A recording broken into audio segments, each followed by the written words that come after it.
Miss Vera Down, the landscape artist, demonstrates a craft that's centuries old and is still faithfully yours.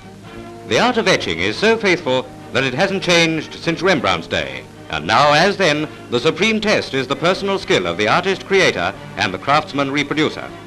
Having drawn her sketch, Miss Down is making sure that the etching plate is perfectly clean. Any surplus water is dried off by blotting paper. The acid-resisting etching ground is laid on over a hot plate and distributed evenly by means of a roller. The surface is then smoked with tapers to darken it. To avoid any finger marks, the plate is held by a clip.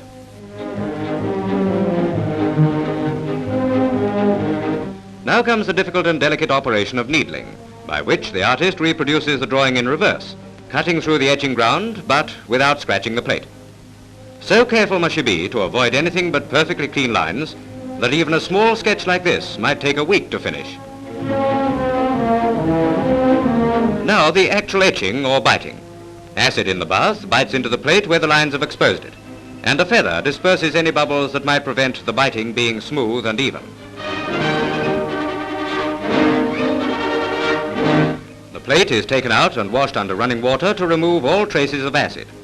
The parts that have been bitten sufficiently deep are painted over with acid-resisting varnish to arrest any further chemical action.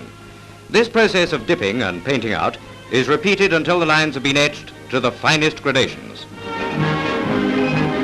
That done, the etching surface is removed with turpentine on the hot plate.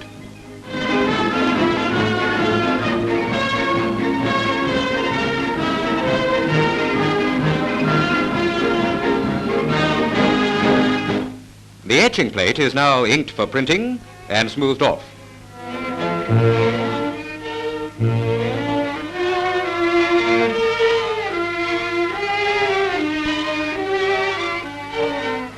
The craftsman emphasizes the highlights on the inked surface. A proof is taken off on a large hand roller.